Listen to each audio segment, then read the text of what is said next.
UKD का अस्तित्व एकदम खत्म होता जा रहा है। ये हश्र है कि अपना चुनाव चिन्ह तक आप नहीं बचा पा रहे हैं। तो मतलब आप पलायन की बात करते हैं, पहाड़ के पानी की जवानी की बात करते हैं, आप रोजगार की बात करते हैं और आप स्थानीय मुद्दों की बात करते हैं, लेकिन उसका असर जनता तक क्यों नहीं पहुंच पा रहा? इस प्रदेश का नेता ही हार मान ले ये बात कहकर कि हमारे पास संसाधन नहीं है, तो जनता फिर आप पर भरोसा कैसे कर पाएगी? अगर आप खुद के लिए संसाधन नहीं जुटा पा रहे हैं, तो आप सोचिए कि प्रदेशवासियों को आप क्या दीजिएगा? अभी हाल ही में जो है केदारनाथ में उपचुनाव हुए और यूकेडी को लेकर दरअसल सबका बड़ा सवाल रहता है, क्योंकि जिस यूकेडी ने आप यूकेडी पार्टी के लिए जो है काम कर रहे हैं, पार्टी की विचारधारा को आगे बढ़ा रहे हैं, लेकिन जिस विचारधारा के साथ यूकेडी ने इतना बड़ा काम राज्य में किया, राज्य की स्थापना कर दी, लेकिन वो अपनी स्थापना नहीं कर पा रही है। तो अभी हाल ही में अगर हम चुनाव की बात कर लें, वहां पर भी जो यूकेडी से आशुतोष भंडारी चुनाव लड़े थे, लेकिन आप सोचिए तीसरे नंबर तक नहीं आ पाए। त्रिभुवन चौहान जो कि नया नाम है, वो तीसरे नंबर पे वहां पर पहुंच गए। मतलब यूकेडी का अस्तित्व एकदम खत्म होता जा रहा है। क्या इसके पीछे आप कारण मान रहे हैं और क्या लगता है कि अब यूकेडी में अब किस तरह की न्यू एनर्जी की जरूरत है क्या? क्या आप देख रहे हैं यूकेडी का भविष्य क्या देख रहे हैं? और जो अभी केदारनाथ उपचुनाव में जो हश्र हुआ, उसको लेकर क्या कमेंट करिएगा? देखिए बिल्कुल आपने बिल्कुल सही बात कही है और बिल्कुल आपके आरोप भी बिल्कुल सही हैं कि यूकेडी हुँ, ने राज्य विस्तार तो किया, लेकिन जब सत्ता में आने की बात यूकेडी की होनी चाहिए थी और सत्ता में आके जिस तरह से काम करना चाह रही थी यूकेडी हुँ, वो तो नहीं हो पाया। तो कहीं न कहीं गलतियाँ तो देखिए यूकेडी की कहीं न कहीं रही होंगी। हम लोग तो नए लोग हैं, मुझे तो अभी साल भर भी नहीं हुआ है यूपीडी में, मैं तो मार्च में जॉइन किया है। तो हुँ, हमेशा मैं क्षेत्रीय विचारधारा का रहा और मैं हमेशा इस बात को चाहता हूँ, दिल से चाहता हूँ, यूकेडी में आने से पहले भी चाहता था कि अगर हुँ, यहाँ क्षेत्रीय दल की सरकार बनेगी तो क्षेत्रीय सरोकार हैं उन पे कुछ पॉज़िटिव काम हो पाएगा, पॉज़िटिव रिज़ल्ट आएँगे। जैसे हुँ, आप देख रही हैं कुल निवास भू-कानून की लड़ाई है, ये सब यूकेडी के मुद्दे हैं। हुँ, पहाड़ों में रोज़गार की बात है, पलायन रोकने की बात है, ये सारे मुद्दे यूकेडी के हैं। लेकिन जब सरकार यूकेडी की नहीं रही, तो हुँ। फिर ये मुद्दों का सॉल्यूशन भी नहीं निकल मतलब पाया। सरकार आप छोड़ दीजिए, सरकार का सपना तो यूकेडी का पूरा होगा या नहीं होगा, ये तो एक भविष्य के गर्त का सवाल है। लेकिन आप सोचिए 2002 में जब पहले विधानसभा चुनाव में 4 सीटें आपने जीती थी, लेकिन अब ये हश्र है कि अपना चुनाव चिन्ह तक आप नहीं बचा पा रहे हैं। तो मतलब आप पलायन की बात करते हैं, पहाड़ के पानी की जवानी की बात करते हैं, आप रोजगार की बात करते हैं और आप स्थानीय मुद्दों की बात करते हैं, लेकिन उसका असर जनता तक क्यों नहीं पहुंच पा रहा? क्योंकि वाकई जनता बीजेपी और कांग्रेस की राजनीति से त्रस्त हो चुकी है। वो चाहती है तीसरा विकल्प हो, लेकिन तीसरे विकल्प के तौर पर यूकेडी ना उभर कर आप सोचिए कि निर्दलीय चेहरे मैदान में आ रहे हैं। वो टक्कर देने को तैयार है बीजेपी और कांग्रेस को। तो ये क्या यूकेडी का दुर्भाग्य नहीं लगता? देखिए, मैं इसका आपको जवाब दे रहा हूँ क्योंकि मैंने जैसा आपको बताया कि मुझे तो साल भर भी नहीं हुआ है। हाँ। लेकिन सा जब से मैं आया हूँ और हमारी हुँ, जो यूथ नई टीम आई है, जिसमें एक हुँ, आशीष नेगी आप उनको अगर देखती होंगी, हुँ, स्टेट पहाड़ी के वो काफ़ी पॉपुलर हैं यूथ के बीच में। हुँ, तो हम जो नई टीम आई है, हमने लगातार यूकेडी का ग्राफ बढ़ाने की कोशिश की है। अभी बीच में हुँ, तांडव रैली थी, मूल निवास भू-कानून को लेके हुई। उसमें हुँ, काफ़ी भीड़ देहरादून में जमा हुई हुँ। और जो मैंने लोकसभा चुनाव लड़ा है, हालाँकि मैं जीत तो नहीं पाया, लेकिन जो मुझे साढ़े 4-5 हज़ार कोशिश वोट आपने अच्छी की, बिल्कुल, वो हाँ। पुराने जो हमारा रिकॉर्ड है उससे बेहतर है। और हुँ, यही सोच के हम जो है केदारनाथ विधानसभा में भी गए थे और हमने पूरा दमखम लगाया। हुँ, लेकिन अभी दिक्कत ये आती है हमें कि निर्दलीय भी संसाधन के मामले में हमसे आगे होते हैं। जिन त्रिभुवन एग्ज़ैक्टली। चौहान की आप बात कर रही हैं बॉबी पवार अ, की बात कर लीजिए, त्रिभुवन संसाधन चौहान की का बात कर जो लीजिए। अभाव रहता है पार्टी के पास, हुँ, मतलब आप समझ रही हैं कि पैसा एक बहुत इम्पोर्टेंट फैक्टर है चुनाव लड़ने के बिल्कुल। लिए हुँ, और आर्थिक रूप से पार्टी हमारी कमज़ोर है।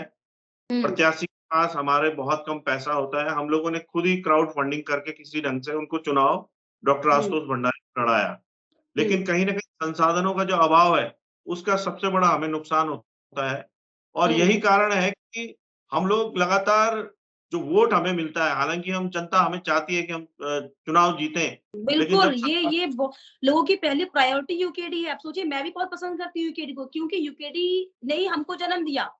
एक लंबी संघर्ष की लड़ाई यूकेडी ने उत्तर प्रदेश के साथ लड़ी अलग होने के लिए और यूकेडी ने उस उत्तराखंड को जन्म दिया। आप सोचिए जो पिताजी था वही दरअसल अब एकदम पार हो चुका है परिवार के। तो ये बहुत बड़ा दुर्भाग्य लगता है, बहुत बड़ा दुर्भाग्य और दर्द होता है, क्योंकि आंदोलनकारी जिन्होंने अपनी शहादत दी, आंदोलन किया इस प्रदेश को जन्म देने के लिए, आज वो पार्टी आप सोचिए, गठबंधन छोड़ दीजिए, आपकी ज़मानत जब्त हो जाती है, कहीं अस्तित्व में पार्टी नहीं है।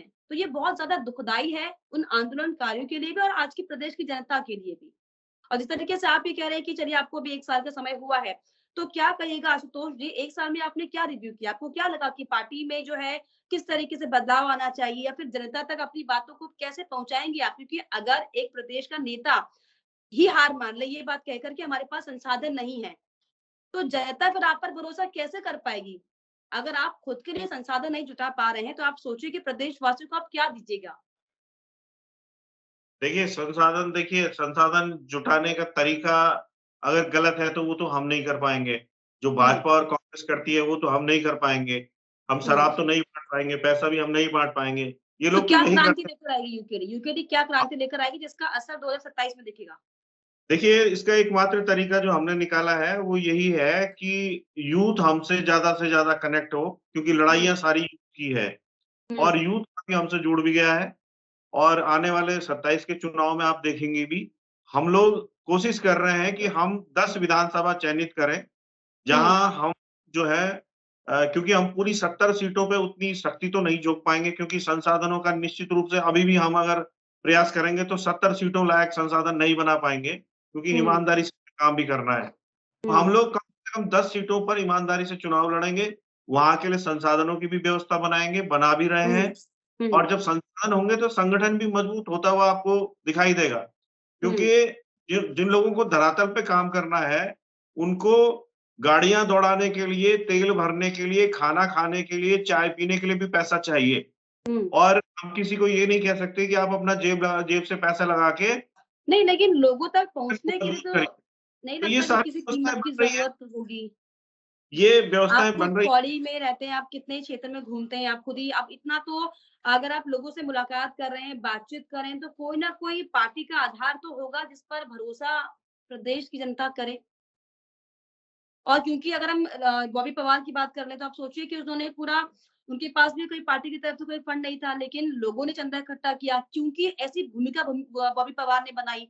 तो यूकेडी वो भूमिका क्यों नहीं बना पा रहा, जबकि यूकेडी के पास भूमिका बहुत बड़ी है।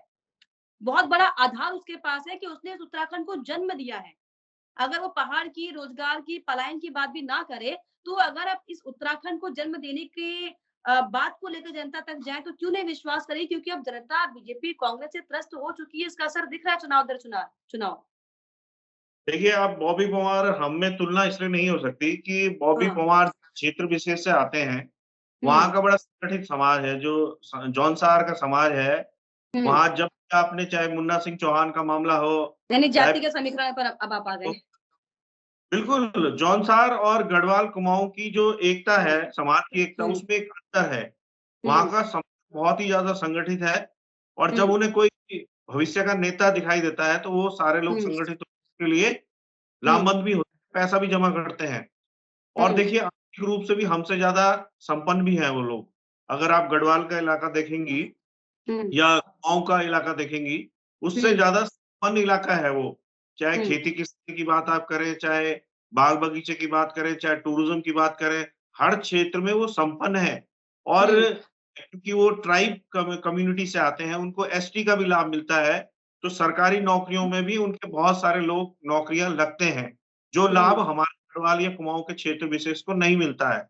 तो हुँ, आर्थिक रूप से संपन्न होने के कारण और एक हाँ, संगठित संगठन होने की वजह से बॉबी पंवार को इसका काफ़ी लाभ हुआ है हुँ। और उसी यानी कि दौरान आप ये सीधे बोल रहे हैं कि बॉबी पवार की लोकप्रियता इतनी मैटर नहीं करती, उन्होंने भी जो है इसमें अपनी संपत्ति जो है देखिए लगाई तब इसका फ़ायदा हुआ ये है। कहना है कि बॉबी पंवार ने अगर गढ़वाल क्षेत्र में जन्म लिया होता, हुँ, मैंने लिया है हुँ, और अगर आप मेरा संघर्ष भी देखेंगी तो बॉबी पंवार से बड़ा संघर्ष है, मैं उम्र में उनसे काफ़ी बड़ा भी हूँ और हुँ, ऐसा नहीं है कि अंकिता भंडारी का मुद्दा ही मैंने उठाया, उससे पहले मैं कुछ काम नहीं करता था। हुँ, आप हुँ, अगर हिस्ट्री खंगालेंगी तो आप भी देखेंगे कि इस व्यक्ति ने भी बहुत सारे स्थानीय मुद्दे उठाए, चाहे हुँ, पौड़ी में पर्यटन के विकास का मुद्दा हो, पहाड़ों में हेल्थ सर्विसेज़ ठीक करने का मुद्दा हो, सड़कों का मुद्दा हो, पलायन का मुद्दा हो, ठीक जो है, गुलदार ये हर होती पार्टी जा उठा रही रही है, है सर।